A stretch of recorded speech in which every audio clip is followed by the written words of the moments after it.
Muy bien.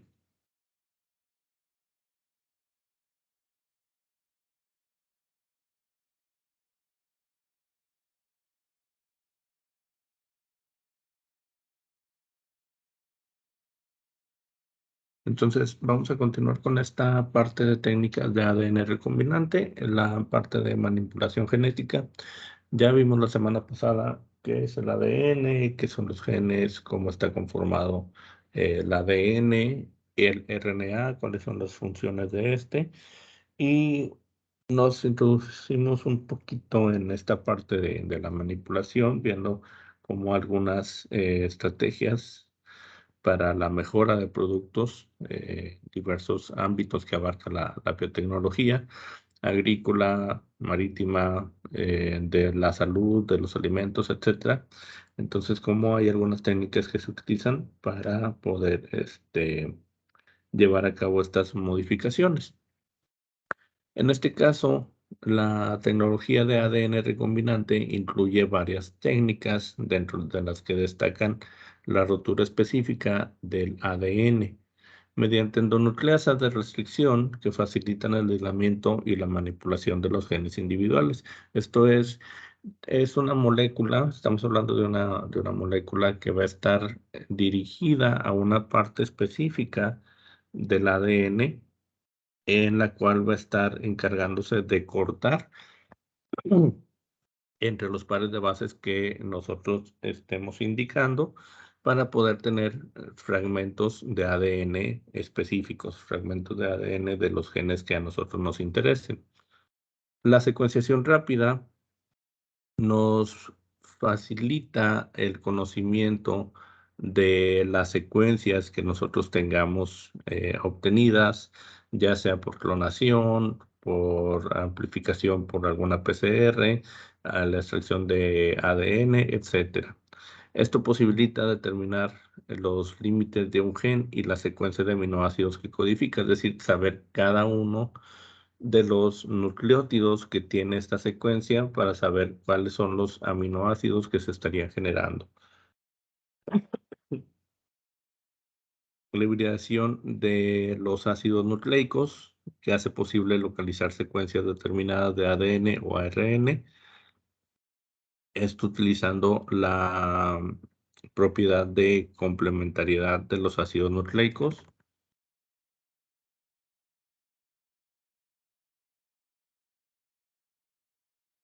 La clonación de ADN, podemos conseguir fragmentos de ADN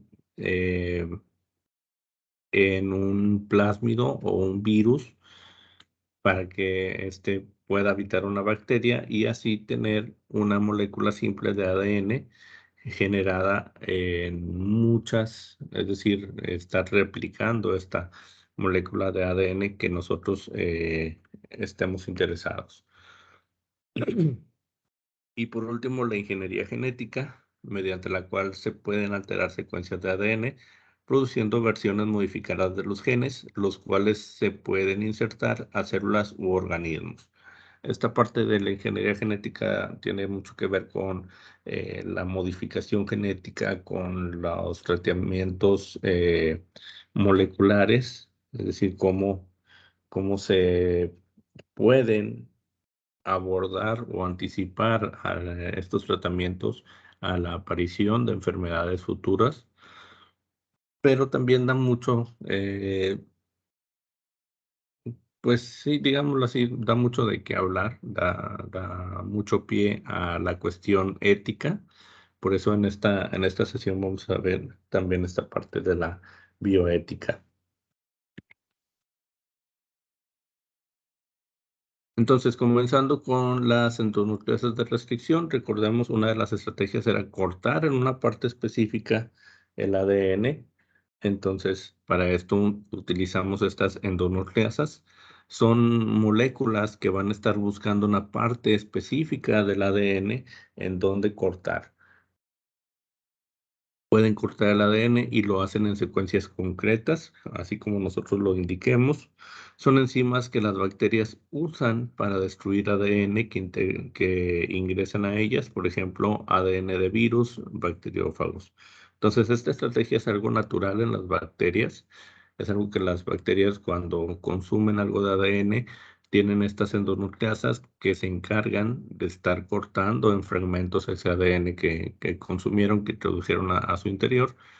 Y esto para identificar los genes que se encuentran en esas secuencias.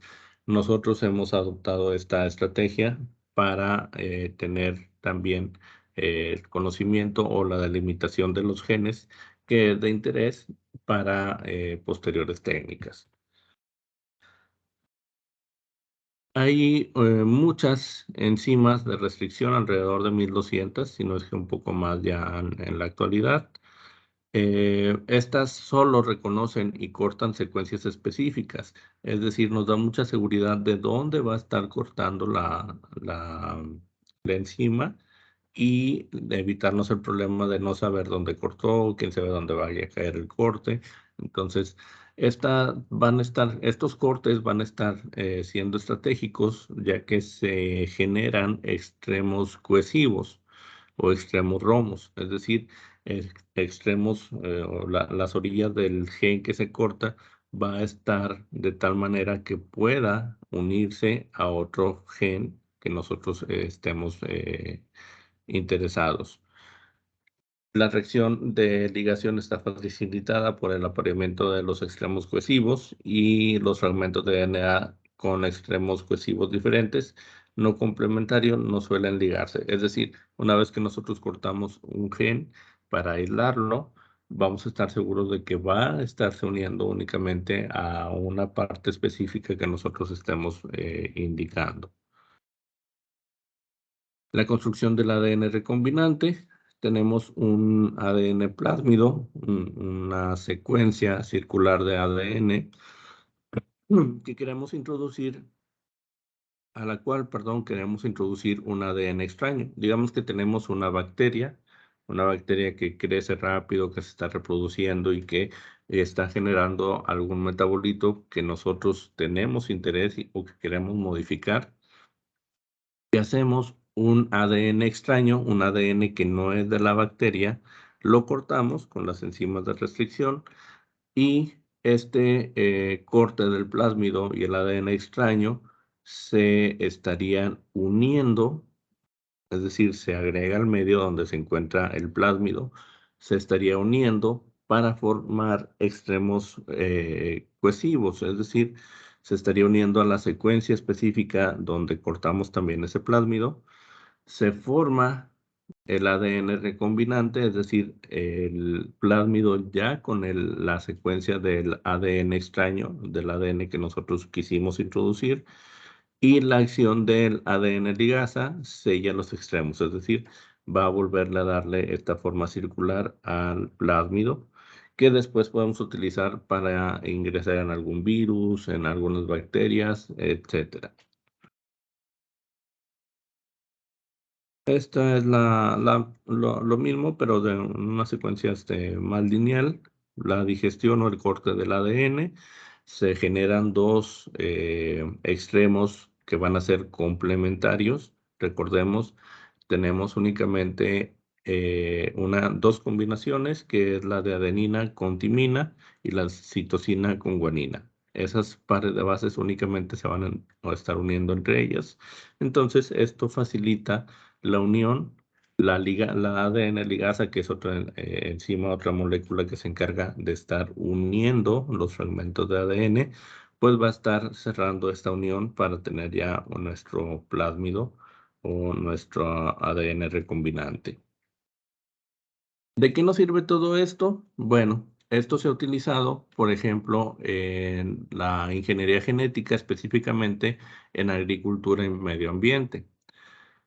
Tradicionalmente se han mejorado los cultivos por selección de ejemplares. Nuestros antepasados comenzaron a seleccionar los cultivos en cuanto a los árboles que tenían frutos más grandes, los árboles que resistían más a la sequía, las plantas que podían combatir algunas plagas. Entonces, fue una selección por ejemplares. Este árbol es mejor que el otro porque aquel está muy chico, no creció tanto, no me dio tanto fruto. Sin embargo, actualmente se mejoran características por técnicas de ADN recombinante, a lo que podemos llamar plantas transgénicas. Muchas veces cuando escuchamos la palabra transgénico nos podemos asustar o podemos pensar que es algo malo. Sin embargo, ya vimos en la sesión anterior todo lo que se necesita para hacer una modificación genética a un organismo, y eso nos asegura, digámoslo así, que si nosotros consumimos una planta transgénica o un fruto de una planta transgénica, pues todas esas técnicas, todas esas cuestiones que se tuvieron que realizar para modificar esa planta, pues no va a pasar dentro de nuestro organismo. Entonces, prácticamente sería o es seguro el consumo de organismos transgénicos. ¿Qué es lo que se hace? Se utilizan algunas bacterias que tienen modificaciones, que tienen un plásmido, perdón, específico, el cual va a estar siendo introducido a las células vegetales, es decir, a las células de las plantas. ¿Qué va a pasar aquí? Va a proliferar una hormona de crecimiento, en este caso el plásmido TI está conteniendo la información de la hormona de crecimiento, y esto va a estar haciendo que las plantas sean más rápidas en su crecimiento, que dependiendo de cuál es el plásmido, cuál es el gen que se le injerte, algunas van a producir repelentes contra plagas, algunas van a producir eh, pues no insecticidas como tal, pero sí algunos mecanismos, van a desarrollar algunos mecanismos de defensa, van a resistir más a la sequía, etcétera. Entonces, estas modificaciones basadas en la ingeniería genética se utilizan también en mayor parte en la agricultura y el medio ambiente. La resistencia a herbicidas, es decir, la mejora vegetal. Actualmente se consiguen mejorar diferentes características con técnicas de ADN recombinante, y una de ellas es que las plantas sean más resistentes a algunos herbicidas. Sabemos que el uso de herbicidas muchas veces va a acabar con todo lo que se encuentre en el cultivo, incluyendo muchas veces, o más bien en el pasado se incluía también el cultivo. Entonces, ¿qué es lo que pasa? Se modifica genéticamente a las plantas para que sean, por ejemplo, resistente al glifosato, que es un herbicida no selectivo, es decir, estaría matando a todo lo que estuviera en contacto con él. En este caso, las plantas modificadas genéticamente no tendrían esta susceptibilidad ante el glifosato. Serían más resistentes a plagas con toxinas de Bacillus thuringiensis, es decir, podrían estar generando toxinas que cuando un insecto llega, se empieza a alimentar de la planta, esas toxinas lo va a estar eliminando, lo va a matar al insecto para que ya no continúe alimentándose de ella. Que sea resistente a virus con proteínas de la cápside de dichos virus, es decir, crearle, por ejemplo, o por así decirlo, una respuesta inmune, lo que sería para nosotros como vacunarnos. En este caso, en las plantas es una modificación genética. Esto se hace en dos fases: la transferencia de genes, que es el pasar o el insertar el gen a la planta, y la regeneración de plantas completas, es decir, estar obteniendo plantas ya con este gen insertado. Se utiliza también en la mejora del producto, por ejemplo, en alimentos, el arroz transgénico, el arroz dorado con beta-caroteno, es decir, vitamina A, son cultivos que ya son muy ricos o que tienen mucha cantidad de algunas vitaminas, de algunos minerales, o incluso algunos tienen ya también la cualidad de producir hormona de crecimiento, muchas cosas que se pudieran o que se pueden modificar en pro del beneficio de nosotros los humanos. Plantas farmacéuticas, es decir, biofarmacéuticas, plantas que van a estar produciendo proteínas humanas, vacunas, anticuerpos. Estas son más económicas y contienen mecanismos de modificación postproduccional de las proteínas, a diferencia de las bacterias. Es decir, en una planta podemos empezar a obtener algunas proteínas, antígenos, por ejemplo, que pueden ser de interés médico. En el medio ambiente, Los organismos modificados genéticamente se pueden utilizar para eliminar contaminantes. Por ejemplo, cuando hablamos de la bioremediación, son bacterias modificadas que se encargan de degradar hidrocarburos. Cuando hay un derrame de petróleo, sabemos que este es uno de los mayores contaminantes del océano. Va a estar acabando con muchas vidas de peces, de organismos acuáticos. Entonces, una de las estrategias cuando hay este tipo de incidentes es en el sitio, pues estar liberando, estar colocando bacterias que se van a estar encargando de degradar este hidrocarburo, es decir, lo van a estar consumiendo para ir eliminándolo. La bioabsorción es otra técnica que se encarga de estar resanando el suelo. Por ejemplo, cuando cerca de una industria hay derrames o se detecta que el suelo tiene muchos metales pesados, tiene muchos contaminantes, pesticidas, herbicidas, todo lo que tiene que ver con contaminantes del suelo. Bueno, bacterias que son modificadas genéticamente también se encargan de estar absorbiendo estos metales pesados y quitándolos del medio ambiente para evitar que llegue a cultivos, a fuentes de agua, por ejemplo, acuíferos subterráneos y demás que puedan afectar más al ser humano.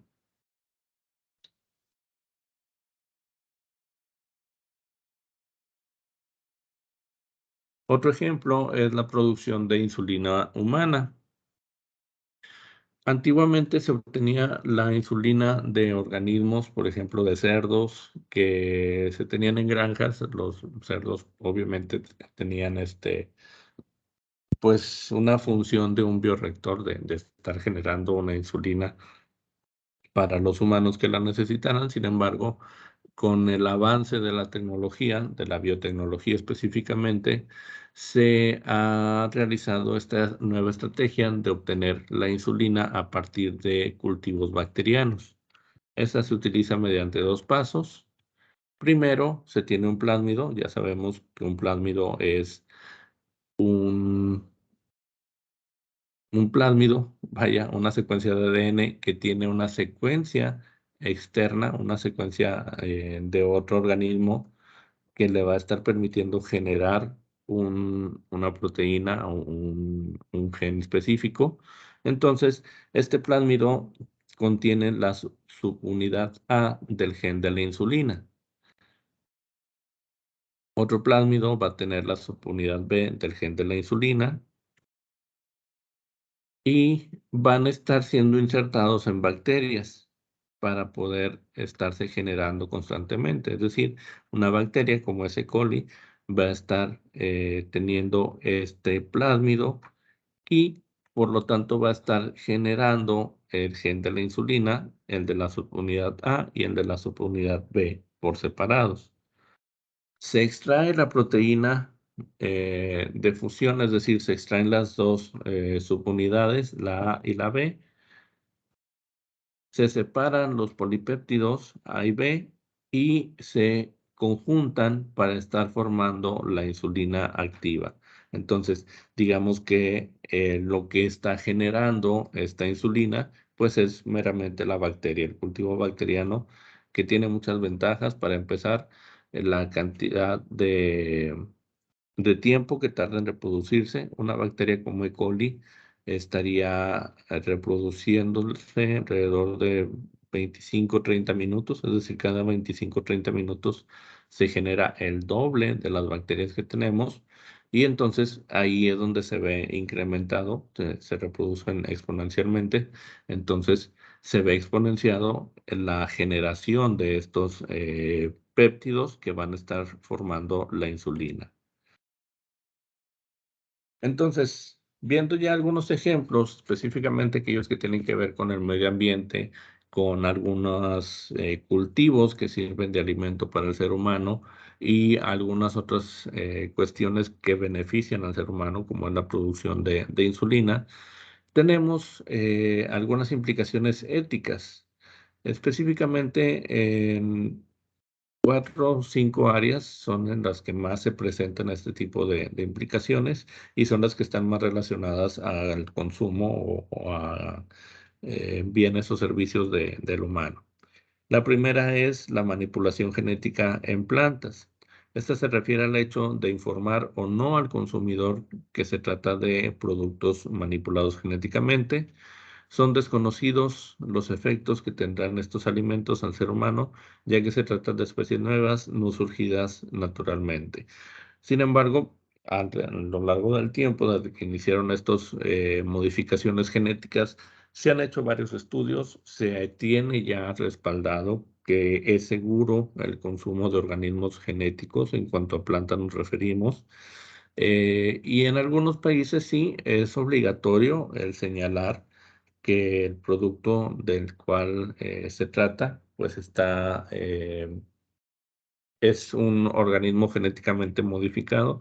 Por ejemplo, hay algunos jugos que provienen de naranjas que han sido genéticamente modificadas, otros que no. Entonces, en algunos países ya por ley se debe de señalar si el producto es o no obtenido de un organismo genéticamente modificado. Eh, Regreso con lo mismo que les había comentado en la sesión anterior y en esta hace un momento. Es muy difícil que estos organismos nos puedan causar daño. Eh, si bien la información que hay puede ser poca, puede ser confusa o a lo mejor es mucha, pero muy revuelta, entonces viendo todas las técnicas de modificaciones genéticas, como el de ingeniería genética de compleja, entonces podríamos suponer que lo que consumimos, y aunque esté genéticamente modificado, pues no va a ser ningún problema para nuestro organismo. La manipulación genética en animales también ha sido muy criticada. eh, Específicamente desde que surgió la cuestión de la clonación, hace creo que ya son 15 casi 20 años, si no me equivoco. El primer mamífero clonado fue una oveja, la oveja Dolly, eh, proveniente de dos hembras. Este, Esto genera mucha cuestión, principalmente en cuanto a la biodiversidad.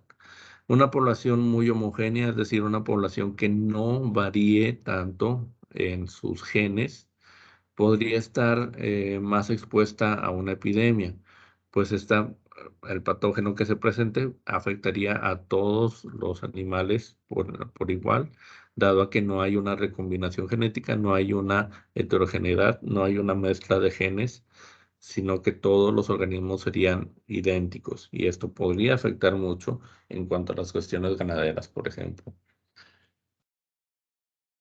Todos los trabajos con animales deben ser sometidos a un análisis en el que se comparen los beneficios con el sufrimiento animal, es decir, qué beneficios va a tener el ser humano y si esto es justificable con el sufrimiento animal. Eh, Hay que decir las cosas como son. Obviamente, si hay una experimentación animal, los animales no son voluntarios, no van a un centro de investigación por su propio pie a someterse a las pruebas. Eh, ¿Hay sufrimiento? Sí, puede ser, puede que haya sufrimiento por los tratamientos, por las pruebas. No hay que descartar que algunas o que la mayoría pues no genere un sufrimiento como tal, pero puede haber algunas que sí, no podemos respaldar que ninguna prueba es dolorosa para los animales. Y bueno, esto pues debe ser analizado para ver qué tanto beneficio tiene y aún así entra la cuestión ética de, bueno, pero ¿por qué si el beneficio es para los humanos, los animales son los que tienen que sufrir? Esto siempre se va a estar sometiendo a un comité de ética. Todo experimento que se deba de realizar o que esté en el cual esté implicado algún animal, algún ser vivo, debe de ser sometido a un comité de ética que evalúe cuáles son estas cuestiones y decida si se permite o no llevar a cabo este tipo de estudios.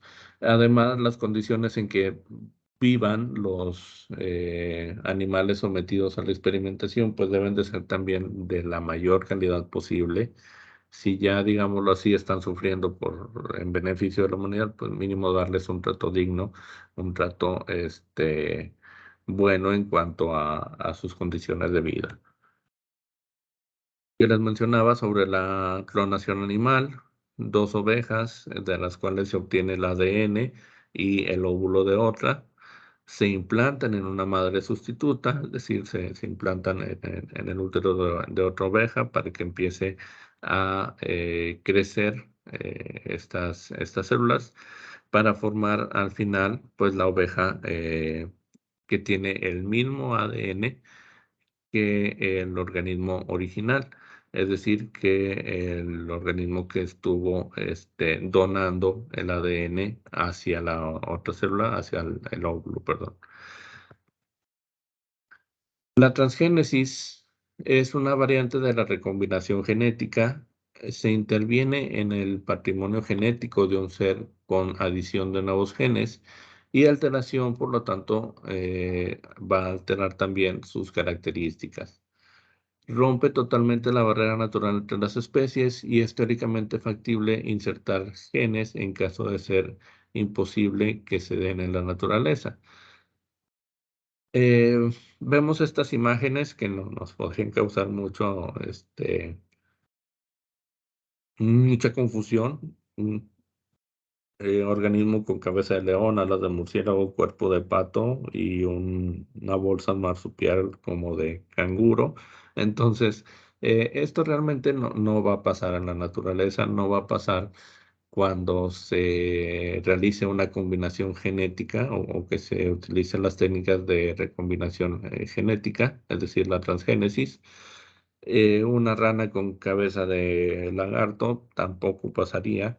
Estamos hablando de una interacción interespecie cuando hablamos, por ejemplo, de insertar un gen, el gen de la insulina que vimos hace rato, de la insulina humana, es decir, el gen de los humanos para generar la insulina, insertarlo en bacterias. Somos organismos totalmente diferentes. Ya sabemos que para empezar, la bacteria es un organismo procariota y el ser humano somos organismos eucariotas. Desde ahí estamos separados por mucho.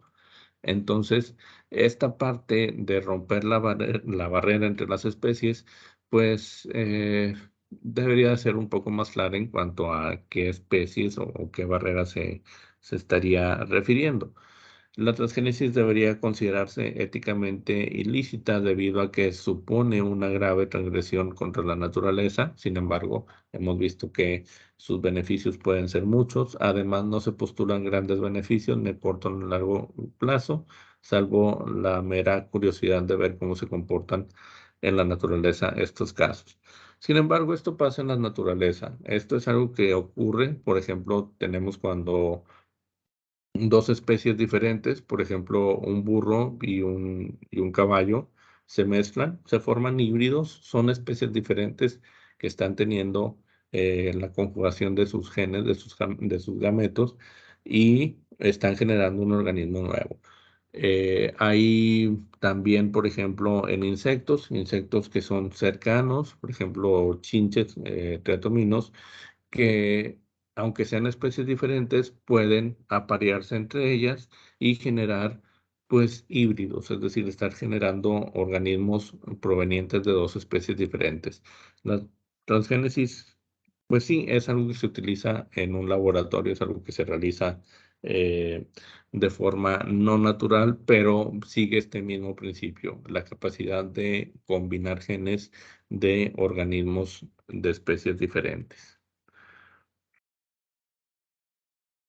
En cuanto a los organismos microscópicos o microorganismos, tenemos las modificaciones genéticas para generar nuevas especies. En el caso de los microorganismos se podrían estar contribuyendo nuevos patógenos y con nuevas enfermedades. Hay algunas cuestiones que se tomaban durante el inicio de la pandemia y era que por ejemplo, el SARS-CoV-2, que es el causante del COVID-19, era un virus que había sido generado en un laboratorio. No se sabe, no se tienen pruebas, se establece la posibilidad o la teoría más acertada sería la del salto de una especie de un animal por haber sido consumido por los humanos en malas condiciones o que está infectado, etcétera, y que este salto de ese animal al humano, pues causó esta nueva enfermedad, este nuevo virus, para el cual, pues nosotros como humanos que no habíamos estado expuestos a él, pues no teníamos una respuesta. Sin embargo, pues todas estas implicaciones sí son factibles. Pudiera ser que una bacteria, que un organismo se modificara genéticamente para estar dañando a los seres humanos o a otros organismos, cualquiera que sea. Sin embargo, por eso es que todas estas cuestiones bioéticas y específicamente de los comités de ética, pues son las que están implicadas en revisar, en supervisar y asegurar de que toda investigación pues sea en pro de la humanidad y no en contra de esto. Una de las implicaciones genéticas más discutidas es la manipulación genética en humanos. Todos tenemos ADN, todos tenemos ARN, todos seguimos ese ciclo o nuestras células siguen ese ciclo celular. eh, por lo tanto, nosotros los humanos somos organismos que podemos ser modificados también genéticamente. Sin embargo, esta da un salto más allá de la cuestión bioética.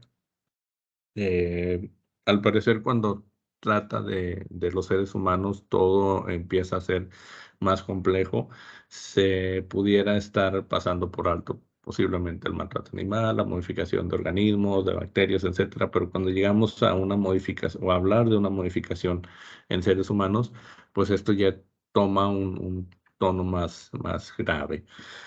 Hubo hace algunos años, 3, 4 años, si mal no recuerdo, un poco antes del inicio de la pandemia, una, un caso muy sonado sobre un científico chino que había modificado a dos fetos, los modificó cuando eran fetos genéticamente y que al final pues resultaron niños con estas modificaciones. Eh, Este científico está ahorita encerrado, no sé cuántas décadas o cadenas perpetuas le dieron, pero pues uno de los experimentos más controversiales que se ha llevado a cabo, creo que el primero y después de esto seguiría la clonación de las ovejas. Sin embargo, pues bueno, se confirmó también que la modificación pues fue efectiva.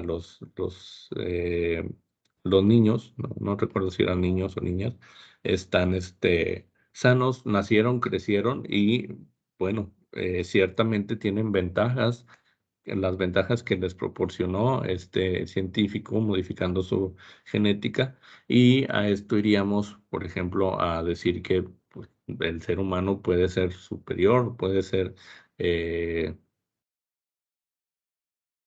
puede tener características que otros no, y esto estaría dándole mucha ventaja en cuanto a cuestiones evolutivas.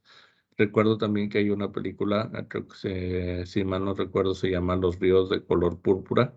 Es sobre esta cuestión de la selección de humanos, de superhumanos. En esta película se trataba, pero en el tema de atletas, de tener superatletas que eran seleccionados y modificados genéticamente para que fueran superiores en las competencias contra otras personas, pues digámoslo así, normales.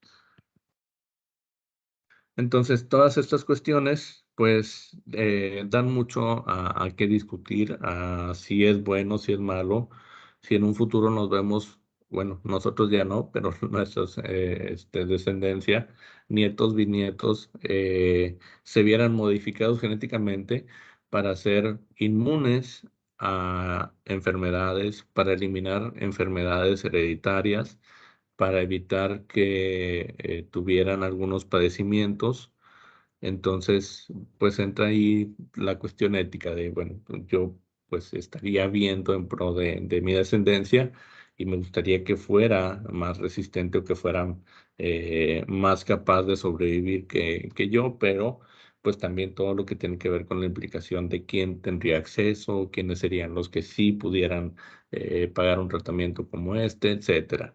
Entonces, todas estas cuestiones bioéticas, pues están implicadas en esta cuestión de la ingeniería genética y pues da mucho a qué discutir.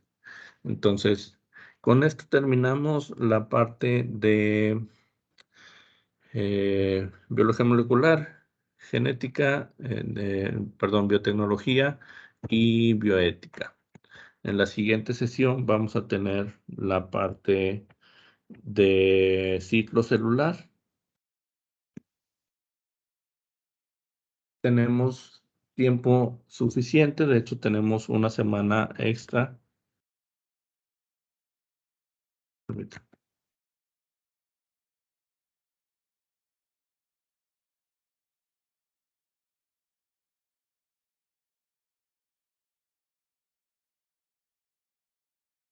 Vamos adelantados un tema, vamos a estar revisando la siguiente semana esta parte de ciclo celular y la semana de esta que viene a la que sigue, vamos a comenzar con repasos generales para ir preparándonos.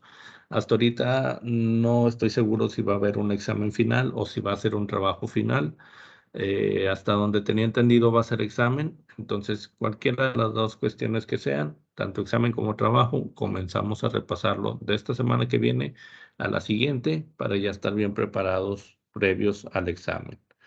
Entonces queda atento a cualquier duda en en la plataforma, me mandan ahí cualquier mensaje que tengan con sus dudas y nos estamos viendo el próximo jueves. A la brevedad cargo la presentación y la grabación de esta sesión para que la tengan disponible.